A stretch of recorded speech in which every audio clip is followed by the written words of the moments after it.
Hello, Dr. Cronk here, and welcome to today's podcast. What I want to talk today about is a very, very simple concept that gets very misunderstood by doctors, lawyers, insurers in the spinal injury market. And that's a thing called mechanism of injury. I'm going to tell you exactly how I'm one of the national trainers for spinal ligament injury testing. I'm probably most renowned in the market for that. And one of the things that happened to me a long time ago is that I was at a seminar where doctors of chiropractic were getting continuing education credit, and I went early because I was a speaker. I was doing a 3-hour presentation on ligament injuries and how to properly address them, how to properly diagnose them. And there was a personal injury attorney up in the seminar before me, so I thought I'd go in an hour early and listen to what they had to say so I could relate what they were saying into how it related to ligament injury testing and things like that. So I was there for about half an hour, and I was listening to the attorney go on and on and on about, you gotta document the mechanism of injury, you gotta document the mechanism of injury. And I thought, geez, the doctor documents it right away in the first note. It's like auto injury or slip and fall at work or slip and fall at home or sports injury, football injury. They're documenting the mechanism right away. And so at the end of 30 minutes, the attorney said, what's the most important thing to document in your notes? And a doctor chiropractor raised his hand and said, mechanism of injury. And the attorney said yes, and basically pulled out from behind the podium MP3 player at that time and threw it out, brand new MP3 player, threw it out to the doctor. And I thought, wow, that is one of the strangest things I've ever seen before. I don't think you would ever see that in a medical setting. I don't think you would see an attorney pull out an MP3 player because a medical doctor got some correct answer.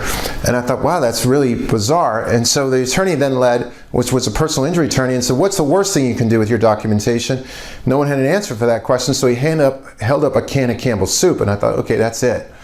So what I did is I raised my hand. I was in the back, I'm a speaker. I raised my hand and I said, what is mechanism of injury?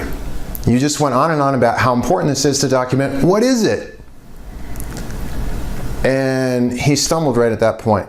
I really didn't know what it was. And that was a bit upsetting to me because I was like, okay, why would a speaker get up and say on and on about how important something was and not know really what it was? This is so important, but I really don't know what it is, and be considered an expert. So when I was walking up to the podium that day to do my lecture, I realized, oh my God, the doctors don't really know what mechanism of injury is. And so from that point on, I understood how to get spinal injuries, the message across how to diagnose these things a lot easier by just a simple understanding of mechanism of injury.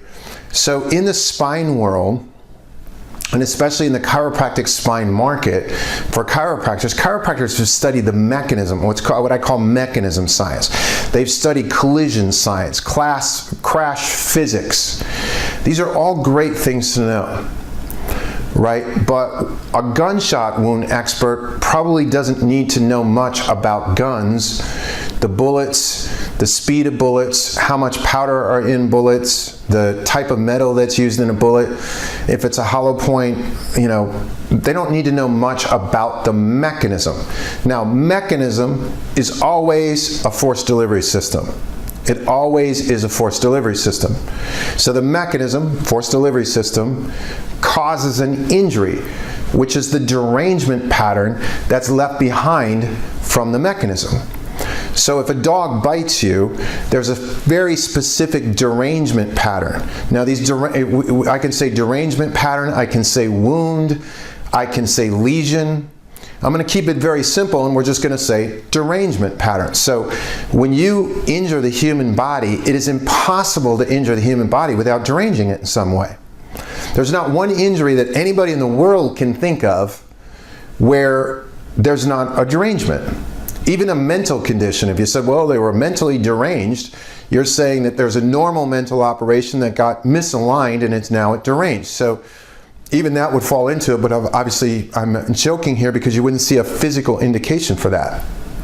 But what I'm saying is all human body injuries derange a body part or parts. They're called derangements. Actually, the word impairment is the same thing. It causes an impairment. An impairment is a derangement of a body part, so it doesn't function normally anymore. So there's the mechanism, the forced delivery system, and the derangement patterns that are left behind. Now, in the United States pain injury market, spinal ligament injuries are the most expensive injuries in the market today. Now, the reason why they're the most expensive injuries in the market today is because many of the doctors that are treating these injuries today have no idea what they look like. Now, I know that sounds really kind of basic and simple, but think about this. If you sent a patient in for a dog bite to be treated, but the doctor that was treating the dog bite did not know what they looked like, you would think that was strange. If you sent a patient in, to a gunshot wound doctor, and the gunshot wound doctor didn't know what a gunshot wound looked like, you would think that's strange. Now, oddly enough, that's what's occurring in the U.S. spine market today. The majority of doctors in the market do not know what the actual injuries look like. So we have all kinds of problems in the injury market where we have this idea that if a person was in, say, a low-impact automobile accident, that they can't have any injuries. Well, the reason why that became so prevalent is because the doctors who were basically treating the patients did not know what the injuries looked like. And so they did not get properly diagnosed. And anyone today in the market that's suffering from some form of chronic spinal pain usually has an underlying injury that's never been appropriately diagnosed. And the one thing that we know, as whether we're doctors, lawyers, insurers, or just patients with good common sense, we know that if something is not diagnosed properly, the chances of a good result from treatment are significantly lessened. So today in the U.S. injury market, especially in the spinal injury market, it's imperative that everyone understands what a mechanism of injury is. When you have spine injuries, whether you have an injury in an auto accident, injury at work, injury in sports, slip and fall at home, slip and fall at a store, when you have an injury to the spine, it's because of compressive and shear force. So when you injure a spine, if you put it into a mechanism, into an event that causes excessive compression or any kind of shear force, then we have very, very specific injury patterns that show up. And these injury patterns are very easy to identify. You use 3 basic imaging tools. If you think you have a fracture, obviously you're going to use a CT. That's the best thing that you can use. Now, there is a ligament condition. So what's unique in the spine is the spine has over 220 specialized ligaments that hold it together. 23 of those, so a very small number, are called discs. So the spine, not all the vertebra, but the majority of vertebra, have a disc in between them. That's different than, say, your shoulder joint or your knee joint or other joints, your joints in your fingers, other joints. So they have a specialized ligament called a disc.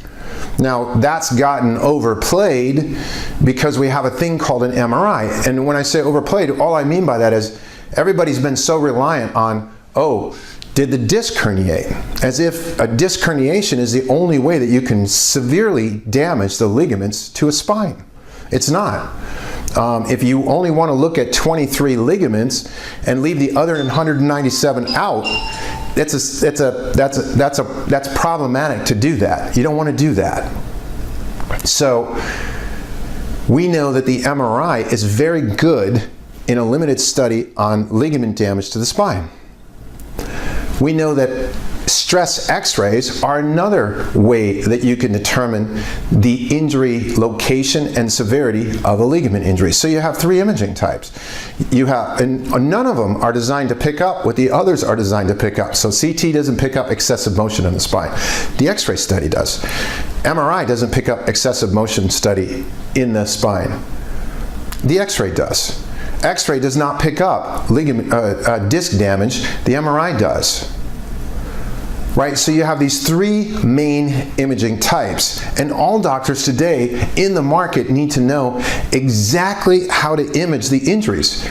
The U.S. injury market calls for the best doctors, and the best doctors are the doctors that can get the highest level of results, because that's what patients are interested in today. That's what everybody in the market is interested in today. Everyone in the market is interested in doctors that can get incredible results with the patients that they're treating. Whether you're an insurer, whether you're a patient, whether you're an attorney, that's what everybody in the market is looking for.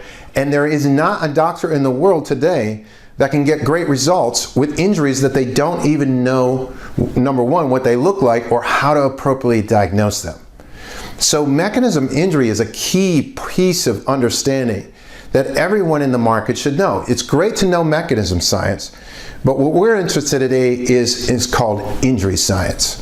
And injury science dictates what does the injury look like? How do we best determine where it is and how bad it is? And then how do we determine the best treatment for it? And that's what I wanted to talk about today, though. Doctors, the most important thing, and also attorneys, insurers, everyone in the market, the most important thing that you can understand is the mechanism of injury, and the simple idea that the mechanism is the force delivery system, and the injury is actually the derangement pattern that's left behind. That's what mechanism of injury is today, and that's all I wanted to do on today's podcast, is just clarify what is mechanism of injury. I hope it helps. Thank you.